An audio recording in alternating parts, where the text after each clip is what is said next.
Baik, Assalamualaikum warahmatullahi wabarakatuh. Perkenalkan, nama saya Fairuz Nelarujo Putri Amran, dan sekarang saya akan menjelaskan mengenai stack, queues, dan dequeues. Baik, pada pertemuan kali ini kita akan membahas 3 struktur data yang sangat fundamental dan sering digunakan dalam dunia pemrograman, yaitu stack atau tumpukan, queue atau antrian, dan dequeue atau double-ended queue. Ketiga struktur data ini termasuk dalam kategori abstract data type atau yang sering kita singkat ADT. Namun sebelum kita masuk ke materi ini, saya ingin kalian membayangkan aktivitas sehari-hari yang ternyata sangat erat kaitannya dengan konsep-konsep yang akan kita pelajari hari ini. Misalnya saat kita menekan tombol undo di Microsoft Word, atau ketika kita menekan tombol back di browser, atau misalnya kita mengantri di kasir supermarket, itu kan bentuknya antrian ya, sama seperti queue. Jadi mari kita mulai. Masuk ke overview. Sebelum kita masuk ke pembahasan detail dulu, pertama kita lihat gambaran besar dari materi hari ini. Kita akan membahas 3 topik utama. Yang pertama itu stack atau tumpukan, yang kedua itu queue atau antrian, dan ketiga itu double-ended queue atau yang lebih dikenal sebagai dequeue.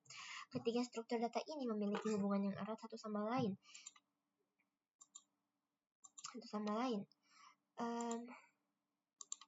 Dan kita akan mempelajarinya secara berurutan dari yang paling sederhana hingga yang paling fleksibel.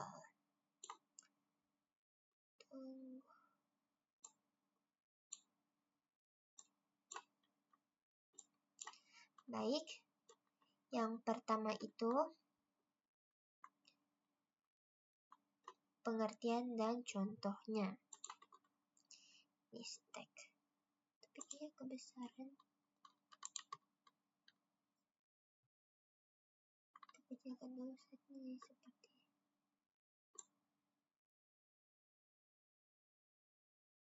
ini pas ya. Nah, yang pertama itu stack. Apa itu stack? Nah, stack adalah sebuah kumpulan objek yang proses penyisipan dan penghapusan yang mengikuti prinsip last in first out, atau yang kita kenal dengan singkatan LIFO. Artinya, elemen yang terakhir dimasukkan ke dalam stack adalah elemen yang pertama kali akan dikeluarkan. Kita ini bayangkan sebuah tumpukan buku meja ya. Buku yang paling terakhir kita letakkan itu adalah buku yang paling mudah untuk kita ambil. Jadi, kita tidak bisa langsung mengambil buku yang ada di bawah tanpa terlebih dahulu mengambil buku-buku yang ada di atasnya. Itulah konsep dasar dari stack. Sekarang ada 2 operasi utama yang didefinisikan pada sebuah stack. Pertama adalah push, yaitu operasi untuk menyisipkan atau memasukkan data ke dalam stack, dan kedua adalah pop, yaitu operasi untuk mengambil atau menghapus data dari stack. Ingat ya, kalau misalnya operasi push itu memasukkan elemen ke bagian paling atas atau top dari stack. Dan operasi pop mengambil elemen dari bawah paling atas stack juga. Sekarang mari kita lihat contoh-contoh nyata penggunaan stack dalam kehidupan sehari-hari. Contoh pertama adalah internet browser. Pernahkah kita memperhatikan tombol back di browser kalian? Ketika kalian mengunjungi sebuah website, halaman URL website tersebut akan di-push atau dimasukkan ke dalam sebuah stack. Ketika kalian menekan tombol back, browser akan melakukan operasi pop pada stack tersebut, sehingga kalian kembali ke halaman sebelumnya. Misalnya kalian membuka Google, lalu pindah ke YouTube, lalu ke Instagram. Stack akan menyimpan riwayat ini secara berurutan, dan ketika kalian tekan back, kalian akan kembali ke YouTube, tekan lagi, dan kita akan kembali ke Google. Itulah cara kerja tombol back di browser menggunakan stack. Contoh kedua adalah text editor dengan fitur undo. Hampir semua text editor, baik itu Microsoft Word, Notepad, maupun IDE seperti PCharm atau VS Code, memiliki fitur undo. Cara kerja fitur undo ini adalah dengan menggunakan stack. Setiap kali kita melakukan perubahan pada dokumen, perubahan tersebut akan di-push ke dalam stack.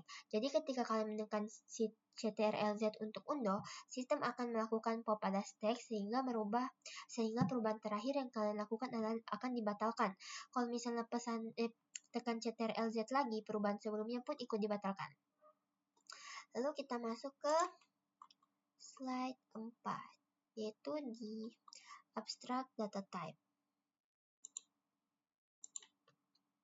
Nah, secara formal, stack adalah sebuah ADT di mana sebuah instance atau objek stack yang kita sebut X mendukung dua metode utama berikut ini. Yang pertama adalah metode spush. Metode ini digunakan untuk menambahkan elemen X ke bagian paling atas atau top dari stack S. Tidak ada nilai yang dikembalikan oleh metode ini. Lalu metode kedua adalah spop. Metode ini digunakan untuk menghapus dan mengembalikan elemen paling atas dari stack S. Perlu diperhatikan, kalau stack dalam kondisi kosong atau empty, ketika kita sedang memanggil metode pop, maka akan terjadi error.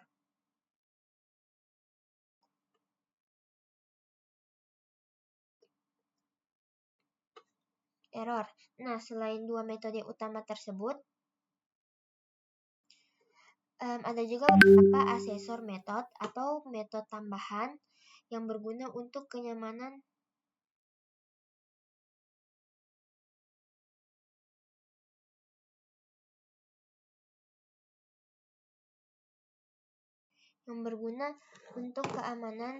kenyamanan penggunaan stack. Pertama, spop. Metode ini mengembalikan referensi ke elemen paling atas dari stack tanpa menghapusnya.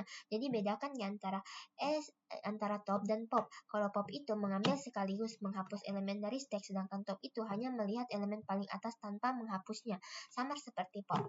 Nah, jika stack kosong ketika top dipanggil, akan terjadi error. Kedua, S is empty. Metode ini mengembalikan nilai true jika stack S tidak mengandung elemen apapun. Alias, dalam kondisi kosong, ini berguna untuk mengecek kondisi stack sebelum menghindari operasi pop atau top, agar kita bisa menghindari error. Ketiga, ada metode LANS. Metode ini mengembalikan jumlah elemen yang ada di dalam stack S. Dalam Python, kita mengimplementasikan metode ini menggunakan special method yang bernama dunderLen atau len. Ada konversi penting yang perlu kita ketahui. Sebuah stack yang baru saja dibuat diasumsikan sebagai kondisi kosong dan tidak ada batasan kapasitas awal pada stack tersebut. Elemen-elemen yang ditambahkan ke dalam stack juga memiliki tipe data yang berbeda-beda. Sekarang mari kita lihat tabel di sisi kanan slide yang menunjukkan serangkaian operasi stack dan efeknya pada stack S yang awalnya kosong. Pertama, kita lakukan S push 5, maka stack S sekarang berisi 5 dengan S berada di posisi paling atas, tidak ada nilai yang dikembalikan. Lalu S push 3, stack S sekarang berisi 5,3 di mana 3 adalah elemen paling atas. Perhatikan 3 berada di sebelah kanan karena dia yang terakhir dimasukkan dan sekarang berada di top. Kemudian LANS menghasilkan nilai 2 karena ada 2 elemen di stack. Lalu spop ini mengembalikan nilai 3 karena 3 adalah elemen yang terakhir dimasukkan alias yang ada di top. Setelah pop, stack S hanya berisi 5. Selanjutnya, S is empty menghasilkan nilai false karena masih ada elemen 5 di dalam stack. Kemudian spop lagi karena ini mengembalikan nilai 5 dan stack S sekarang kosong ditandai dengan tanda kurung kosong. Setelah stack kosong, kita panggil S is empty lagi, hasilnya true. Lalu kita coba spop pada stack yang sudah kosong. Hasilnya adalah error. Inilah yang dimaksud dengan empty stack error. Kita tidak bisa lakukan pop pada stack yang kosong. Kita lanjutkan dengan S push 7 dan S push 9 lalu S stop. Hasilnya 9 karena 9 ada elemen terakhir yang dimasukkan dan berada di top karena menghapus elemen tersebut. Dan stack tetap berisi 7,9.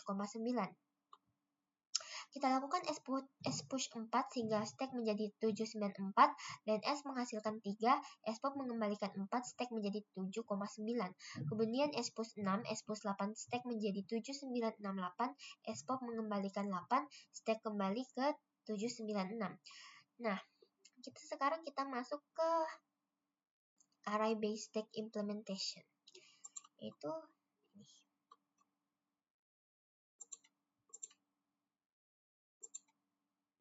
Nah, setelah kita memahami konsep stack secara teori, sekarang kita masuk ke bagian implementasinya. Bagaimana caranya kita mengimplementasikan stack menggunakan bahasa Python? Nah, kita akan menggunakan sebuah pola desain yang disebut dengan adapter design pattern. Apa itu adapter design pattern? Adapter design pattern adalah sebuah pola desain yang diterapkan dalam konteks di mana kita ingin memodifikasi sebuah class yang sudah ada metode-metodenya, cocok dengan class atau interface lain yang berkaitan tetapi berbeda. Ibaratnya seperti adapter colokan listrik di mana kita mengadaptasi sebuah perangkat agar bisa digunakan dengan soket yang berbeda. Dalam kasus ini, kita akan mengimplementasikan stack menggunakan Python list yang sudah ada. Caranya adalah dengan membuat kelas baru yang akan membungkus Python list dan mengekspos metode-metode yang sesuai dengan definisi stack ADT. Nah, perhatikan tabel pemetaan di slide ini. Metode spush_e pada stack ADT akan diimplementasikan menggunakan lappend pada Python list.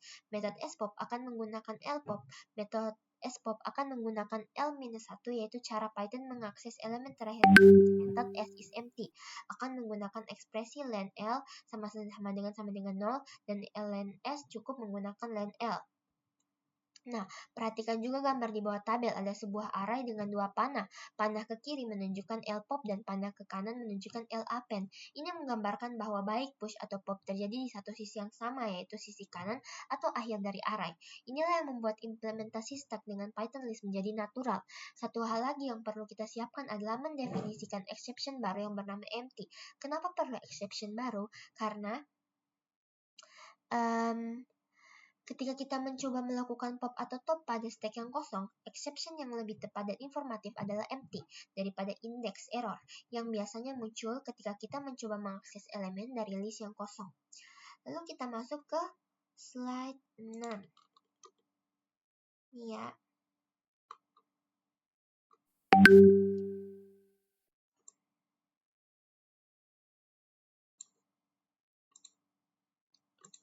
Nah, sekarang kita lihat kode implementasinya secara lengkap. Pertama, kita ini mendefinisikan class exception baru. Class exception baru. Nah, di sini yang empty exception ini adalah kelas yang sangat sederhana. Ia mewarisi dari kelas exception bawaan Python, dan kita tidak perlu menambahkan metode apapun karena cukup dengan pass. Kemudian kita mendefinisikan kelas utama kita, yaitu kelas ArrayStack, default stack implementation using a Python leaf as underlying storage. Di dalam kelas ini, metode pertama yang kita definisikan adalah init. Lalu, metode ini, init self, adalah konstruktor yang dijalankan ketika kita membuat objek ArrayStack baru. Di sini kita menginisialisasi self data sebagai list kosong. Perhatikan tanda underscore di depan underscore data. Ini menunjukkan bahwa atribut ini bersifat non-publik, artinya tidak dimasukkan untuk diakses langsung dari luar kelas. Kemudian ada metode clean.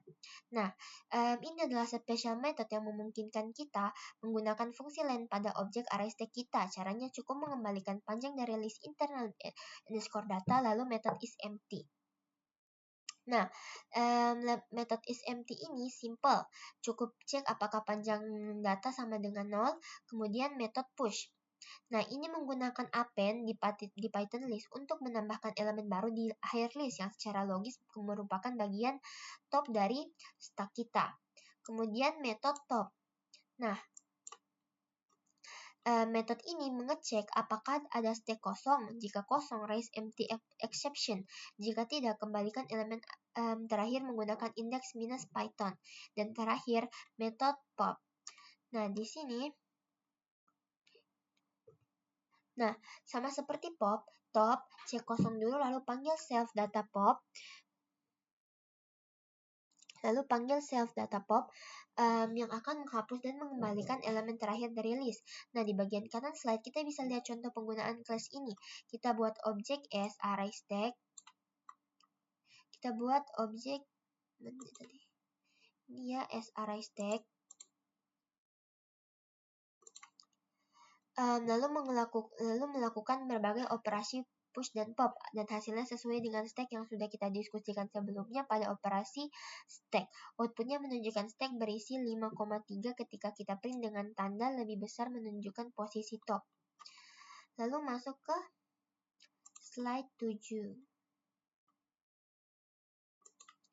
Nah, ini setelah kita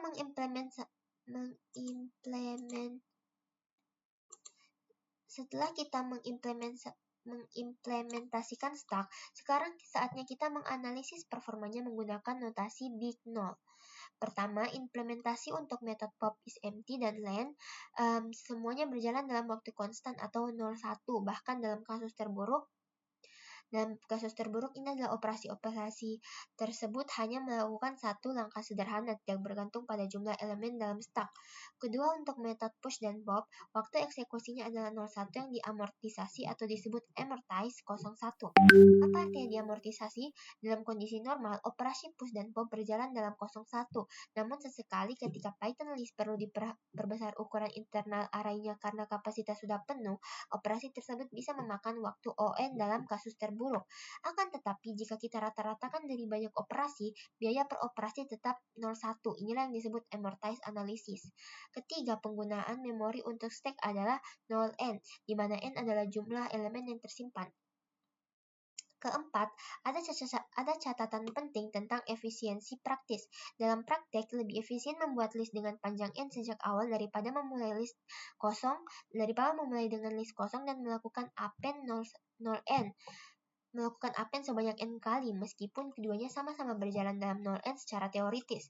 Pendekatannya pertama lebih efisien karena menghindari operasi resize yang berulang. Lalu kita lihat tabel di slide ini.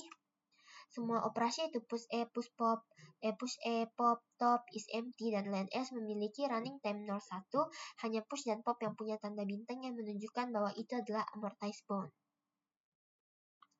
Lalu kita masuk ke slide 8.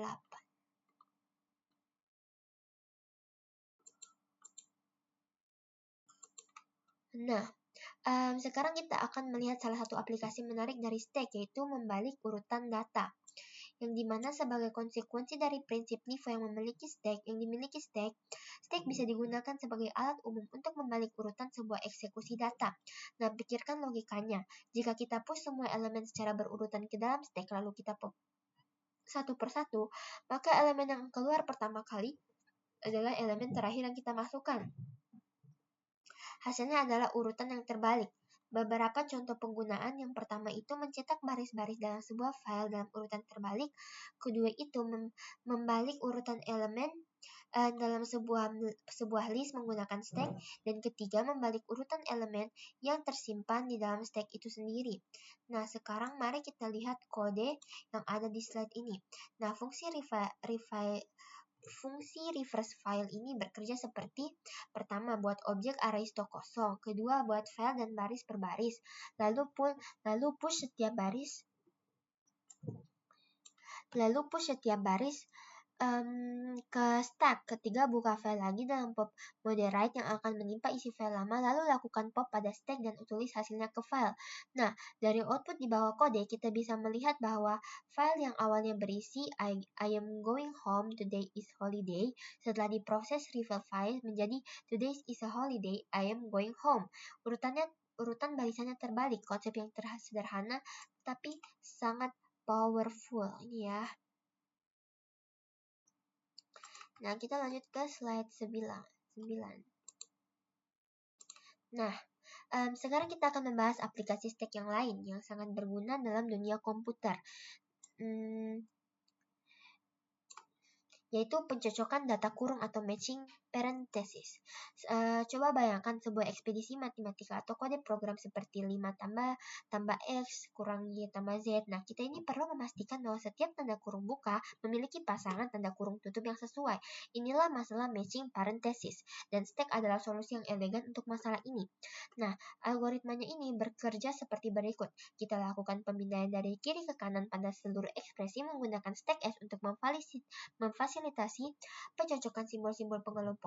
Nah, langkah pertama, kita menemukan simbol terbuka, yaitu tutup kurung yang terbuka atau siku atau kurung kurawal. Nah, kita push simbol tersebut ke dalam stack S. Langkah kedua, setiap kali kita menemukan simbol tutup, nah kita pop simbol dari stack S. Pastikan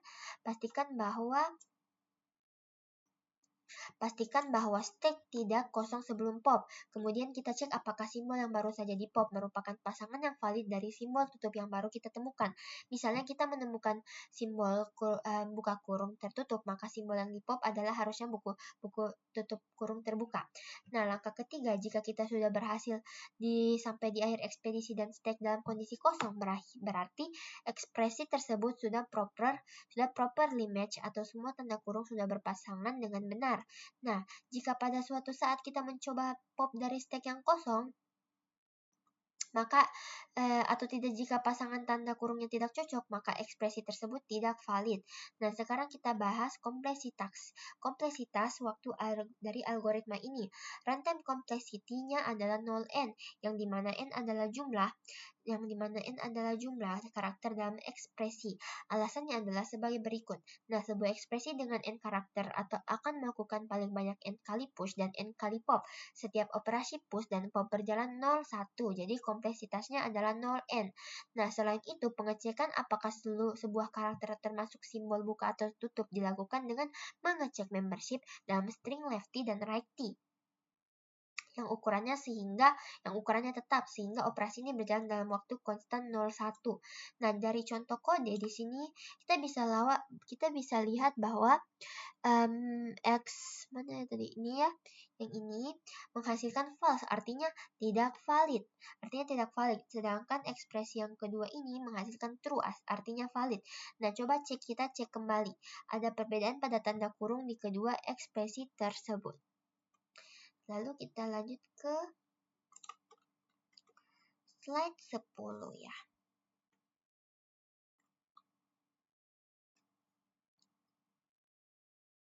Nah, di sini konsep yang sama, yaitu pencocokan menggunakan stack, juga bisa diterapkan pada markup language seperti HTML. Nah, di HTML setiap tag pembuka seperti body atau header 1, I don't know, atau p harus memiliki pasangan tag tertutup yang sesuai, yaitu slash body dan lain-lain. Nah, kode isMatch HTML raw yang ditampilkan di slide ini bekerja dengan cara mirip seperti matching parenthesis. Perbedaannya adalah kita mencari karakter lebih besar dari atau lebih kecil dari untuk mengekstrak nama tag, lalu mengecek apakah tag dimulai dengan slash untuk menentukan apakah itu tag penutup. Jika tag tidak dimulai dengan slash, berarti itu adalah tag pembuka, dan kita push nama tagnya ke stack. Jika tag dimulai dengan slash, berarti itu adalah tag penutup. Nah, dan kita pop dari stack lalu bandingkan nama tagnya. Jika tidak cocok, return false. Dari output di slide, kita bisa lihat bahwa dokumen HTML yang diberikan menghasilkan nilai true. Artinya semua HTML-nya sudah properly match atau berpasangan dengan benar. Nah, ini adalah contoh nyata bagaimana stack digunakan dalam parsing code, yang merupakan salah satu komponen penting dari compiler, interpreter, dan bahkan web browser dalam memproses HTML. Baik, kita lanjut ke Q.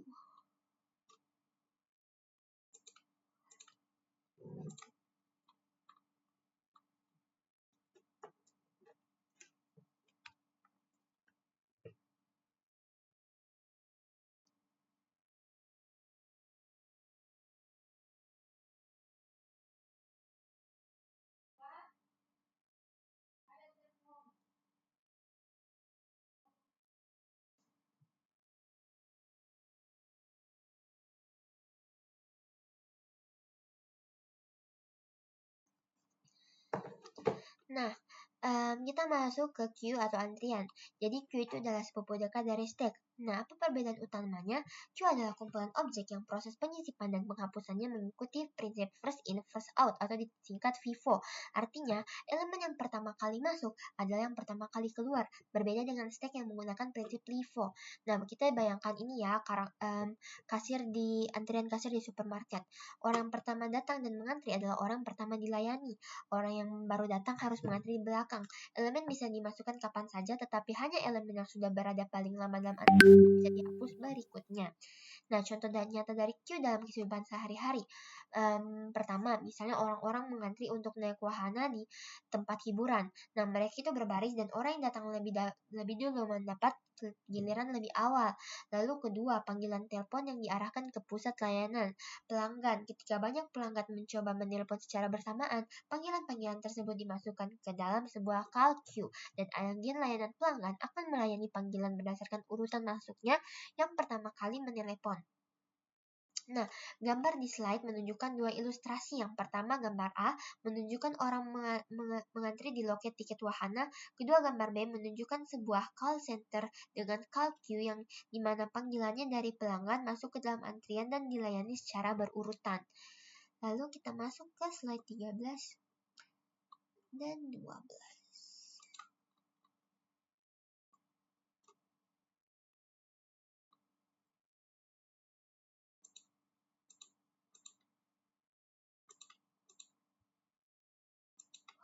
Nah, sekarang kita formalisasikan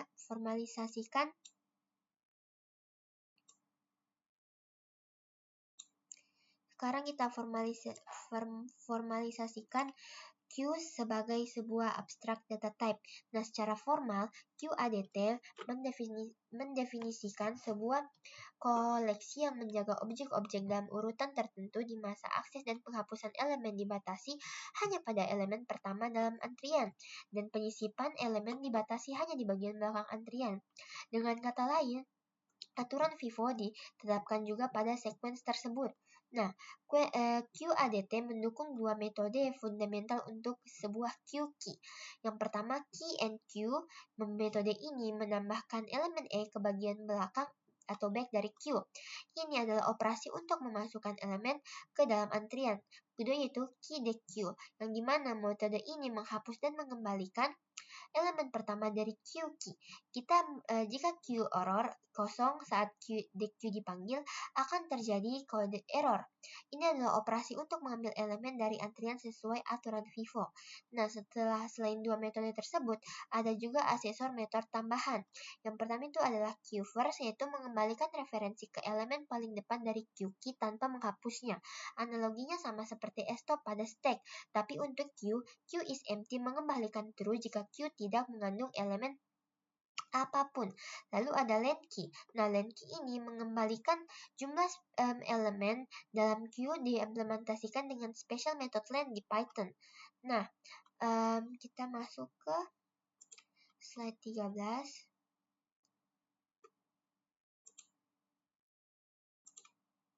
Nah,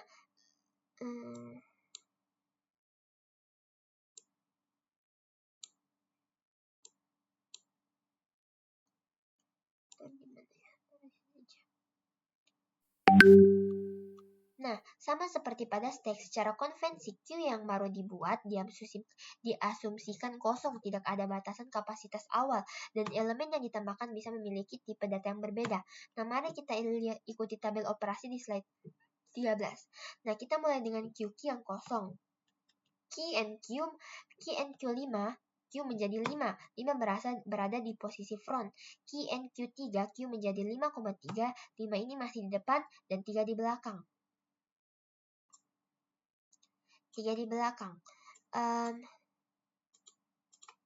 Lalu len key mengembalikan 2, dequeue mengembalikan 5. Dequeue mengembalikan 5 karena 5 adalah yang pertama masuk. Q sekarang sisa berisi 3.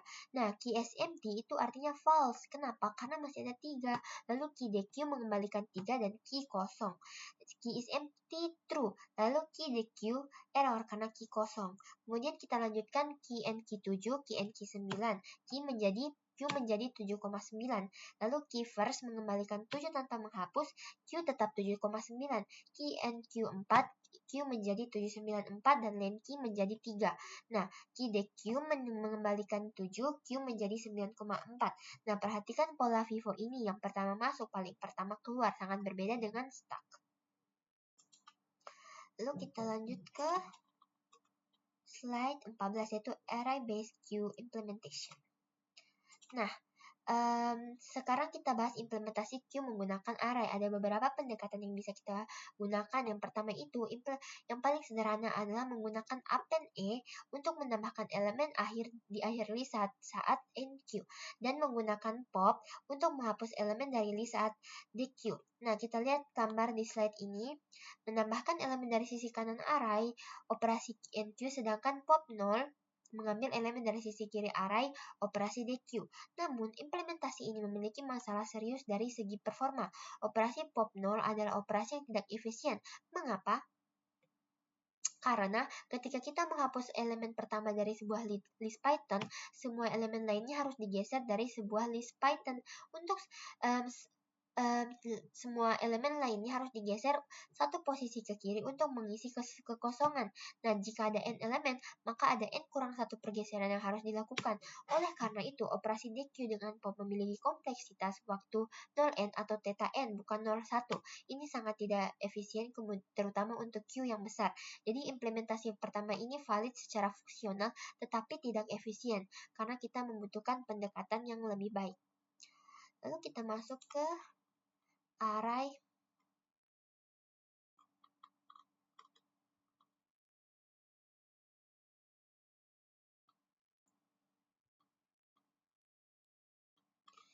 lalu kita masuk wait.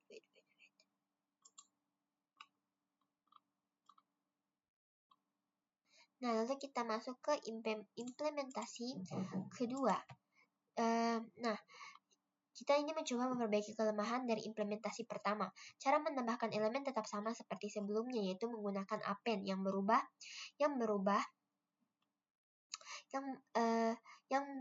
adalah cara kita melakukan DQ. Nah, ide utamanya adalah sebagai berikut. Alih-alih benar-benar menghapus elemen dari posisi 0 dan menggeser semua elemen lainnya, kita cukup mengganti elemen yang di DQ dengan nilai non dan mempertahankan sebuah variabel eksplisit bernama f yang menyimpan indeks dari elemen yang saat ini berada di depan antrian. Nah, dengan cara ini, operasi DQ sekarang berjalan dalam 01. Karena kita hanya perlu mengubah nilai pada indeks menjadi non, lalu increment nilai f. Nah,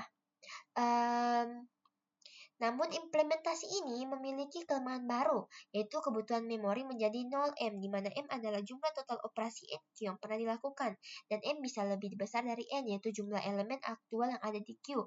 Dengan kata lain, Q hanya memiliki sedikit elemen aktif, yang bisa saja tersimpan dalam area yang sangat besar, karena slot-slot lama yang sudah di DQ hanya diisi non dan tidak bisa digunakan kembali. Nah, kita lanjut pada slide 16. Nah, pada slide 16 ini, kita bisa melihat ilustrasi masalah ini. Bayangkan array yang dimulai dengan A, B, C, D, E. Setelah DQ, posisi A menjadi non dan F bergerak ke B. Setelah DQ lagi, posisi B juga menjadi non dan F bergerak ke C, dan seterusnya. Nah, slot-slot non ini tidak bisa digunakan kembali untuk menyimpan elemen baru. Masalah ini bisa berdampak buruk pada aplikasi di mana Q digunakan dalam jangka waktu yang lama dengan ukuran Q yang relatif kecil, tetapi jumlah operasi NQ yang sangat banyak. Contoh yang diberikan di slide ini adalah daftar tunggu restoran. Mungkin hanya ada 30 entry pada satu waktu, tetapi dalam sehari atau seminggu, total entry yang pernah diproses bisa jauh lebih banyak. Dengan implementasi kedua ini, memori yang digunakan akan terus bertambah seiring waktu. Nah, sekarang kita masuk ke using an array circularly. Nah, solusi untuk masalah memori pada implementasi kedua adalah menggunakan circular array atau array melingkar. Ide dasarnya adalah kita membiarkan posisi depan atau front dari Q bergerak ke kanan seiring berjalannya operasi DQ, dan membiarkan isi Q membungkus atau wrap around ketika mencapai ujung array. Lebih konkretnya, kita mengasumsikan bahwa array yang kita digunakan memiliki panjang tetap n yang lebih besar dari jumlah elemen aktual dalam Q. Elemen-elemen baru di NQ menuju bagian akhir dari Q saat ini, bergerak dari posisi front ke indeks N-1 dan kemudian melanjutkan dari indeks 0, 1, 2, dan seterusnya. Arah ini seolah-olah melingkar seperti jam dinding. Nah, kunci dari implementasi ini adalah formula untuk menghitung posisi front berikutnya setelah DQ, yaitu F sama dengan F tambah 1 dan %N. Nah, simbol persen di sini adalah operator modulo, yaitu ketika F mencapai nilai N kurang 1 dan kita tambah 1, maka N kurang 1 tambah 1 %N sama dengan N %N sama dengan 0. Jadi, F akan kembali ke 0 seolah-olah arah itu yang melingkar. Nah, setelah pendekatan sirkular arah ini, slot-slot yang sudah dikosongkan oleh DQ bisa digunakan kembali untuk menampung elemen-elemen baru yang di NQ. Hasilnya, kebutuhan memori menjadi 0,1 relatif terhadap ukuran Q yang sebenarnya, atau lebih tepatnya 0n, di mana n adalah ukuran tetap dari alai sirkular kita. Lalu masuk ke slide 19 dan 18.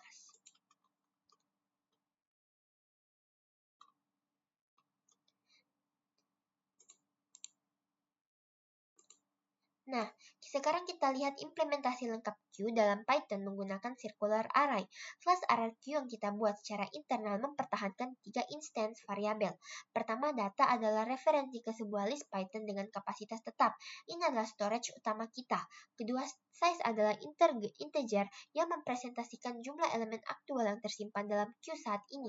Berbeda dari panjang list, data yang bisa lebih dari besar. Nah, ketiga, front adalah integer yang mempresentasikan indeks ke dalam data, tempat elemen pertama dari Q berada dengan asumsi Q tidak kosong. Nah, asesor function yang disediakan meliputi len untuk menambahkan panjang Q saat ini, isEmpty untuk mengecek apakah Q kosong, dan first untuk mengambil elemen di depan Q tanpa menghapusnya. Nah, mutator function yang disediakan meliputi enqueue untuk menambahkan elemen ke dalam Q dan dequeue untuk menghapus elemen dari depan Q, yang dimana di kode pada slide kita juga melihat konstanta default capacity sama dengan 5. Berarti secara default area yang kita alokasikan memiliki kapasitas awal 5 slot.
Baik, sampai mana tadi? Saya lanjut saja. Baik, mutator function yang disediakan meliputi enqueue untuk menambahkan elemen ke dalam queue dan dequeue untuk menghapus elemen dari depan queue. Nah, di kode pada slide kita juga melihat konstanta default capacity sama dengan 5. Ini berarti secara default, area yang kita alokasikan memiliki kapasitas awal 5 slot. Nah, pada metode init, kita menginisialisasi self data sebagai list berisi 5 nilai non. Self side 0 sama dengan salt, 0 dan self front sama dengan 0. Nah, metode enqueue bekerja dengan menghitung posisi posisi available berikutnya menggunakan formula avail ya. Lalu menaruh elemen baru di posisi avail tersebut dan increment size. Jika size sudah sama dengan kapasitas array, maka dilakukan resize dengan menggandakan ukuran array. Nah, metode deque bekerja dengan mengambil elemen di indeks self-round, menggantinya dengan non untuk membantu garbage collection, lalu memperbarui self-round menggunakan formula sirkular dan decrement size. Nah, dari contoh output, kita bisa melihat bahwa setelah 8 elemen di NQ, Q berisi 75, 579, 268, 26410 non dan non setelah 2 kali deque. Elemen 5 dan 7 dikeluarkan dan 2 slot pertama menjadi non, Q menjadi leg 6. Lalu lanjut slide 20. Ini tadi ya, lagi. Ini lanjut tadi. 20. Nah,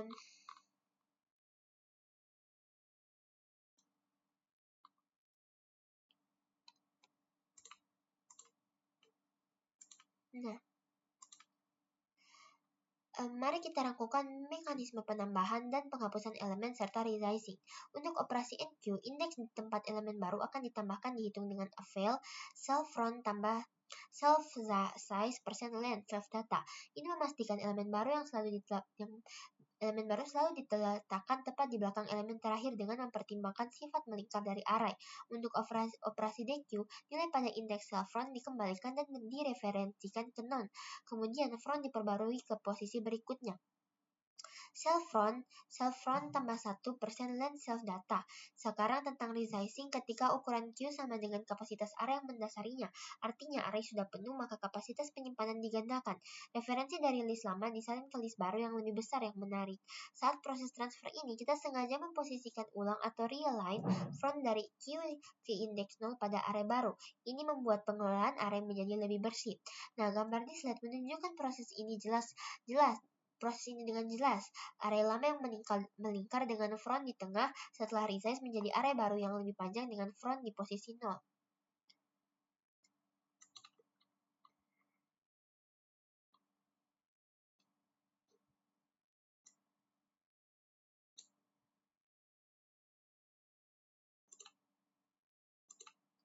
Nah, selain memperbesar array yang penuh, implementasi yang baik juga harus bisa memperkecil array saat banyak elemen dihapus agar tidak terjadi pemborosan memori.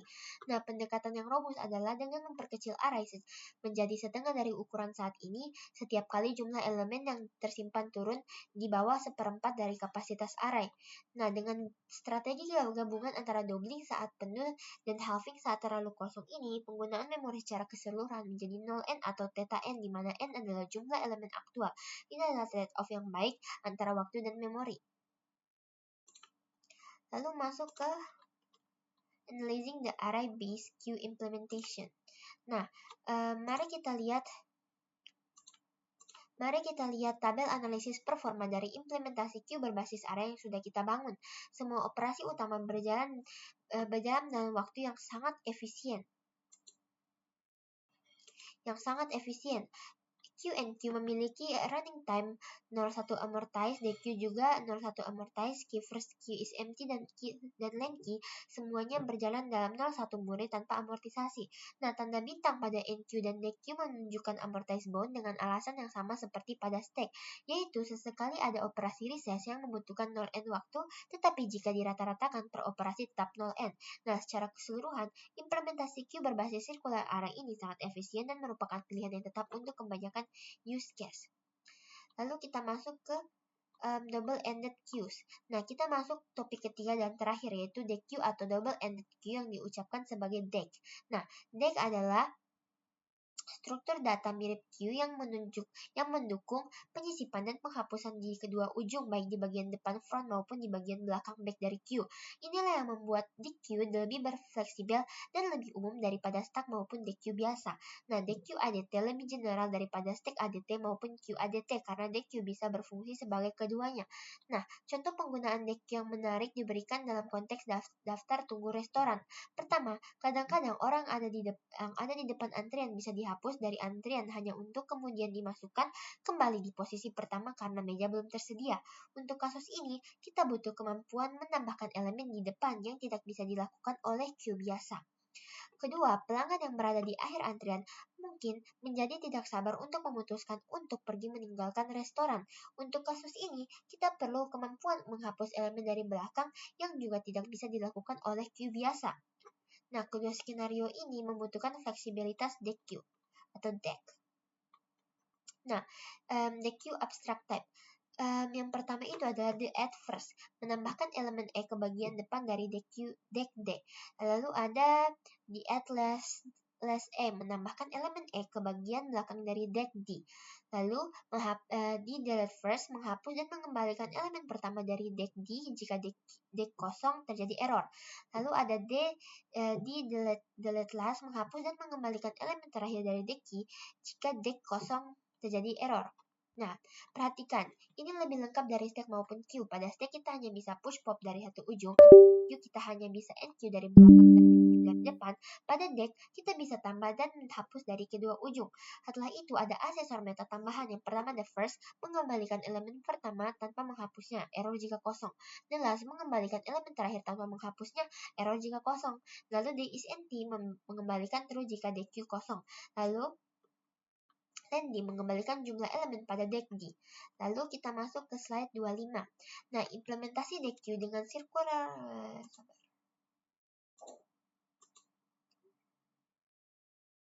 implementasi deck queue dengan circular array mirip dengan implementasi queue, hanya dengan beberapa tambahan. Kita tetap menggunakan 3 instant variabel yang sama, data, size, dan front.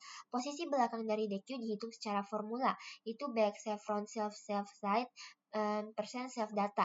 Yang menarik adalah pada method at first, berbeda dengan at last yang menambahkan elemen ke belakang menggunakan formula maju, at first harus menambahkan elemen ke depan dengan cara decrement index front secara sirkular. Nah, ini memindahkan front satu langkah ke kiri secara meringkal, lalu menaruh elemen baru di posisi front yang baru tersebut. Sekarang kita ikuti tabel operasi DQ di slide, dimulai dengan DQ yang kosong, yaitu di at last, DQ menjadi 5, DQ menjadi 3,5, dan selanjutnya. Nah, di sini kita sudah memiliki implementasi deck bawaan yang siap dipakai dalam modul collection. Kita tidak perlu menulis dari awal kalau hanya butuh deck standar. Nah, di slide ini kita bisa melihat tabel pemetaan antara deck edit yang kita definisikan dengan metode-metode yang ada di collection deck Python. Beberapa menarik. Yang pertama ada di at first E, lalu di append left, di collection deck, dan lain-lain. Nah, selain metode yang ada di ADT, di ADT kita, collection deck juga memiliki beberapa metode tambahan yang sangat berguna, seperti DJ untuk mengakses elemen di indeks tertentu, di clear untuk menghapus semua elemen, di rotate untuk menggeser semua elemen secara melingkar sebanyak langkah ke kanan. Di remove untuk menghapus elemen pertama yang nilainya E, dan di count untuk menghitung berapa kali elemen E muncul. Nah, dari segi performa, collection deck dijamin memiliki operasi 0,1 di kedua ujung depan dan belakang. Namun jika kita menggunakan notasi indeks untuk mengakses elemen di tengah-tengah deck, kompleksitasnya bisa menjadi 0E dalam kasus terburuk. Lalu, kita masuk ke kesimpulan. Yang pertama, stack dengan princess LIFO, kita mempelajari operasi push dan pop, mengimplementasikannya menggunakan Python list dengan adapter design pattern, menganalisis performanya, dan melihat aplikasinya dalam reserving data, matching parenthesis, dan matching HTML text. Kedua, queue dengan princess vivo, kita mempelajari operasi enqueue dan dequeue, 3 pendekatan implementasi dengan array biasa dan circular array, serta menganalisis performanya. Lalu, ketiga, deck queue atau double-ended queue, kita mempelajari bahwa deck lebih general dari stack maupun queue karena mendukung penyisipan dan penghapusan di kedua ujung. Kita juga bisa melihat bagaimana mengimplementasikannya dengan circular array dan menggunakan collection deck sebagai bawaan Python. Baik, sekian dari saya. Wabillahi taufiq walhidayah. Wassalamualaikum warahmatullahi wabarakatuh.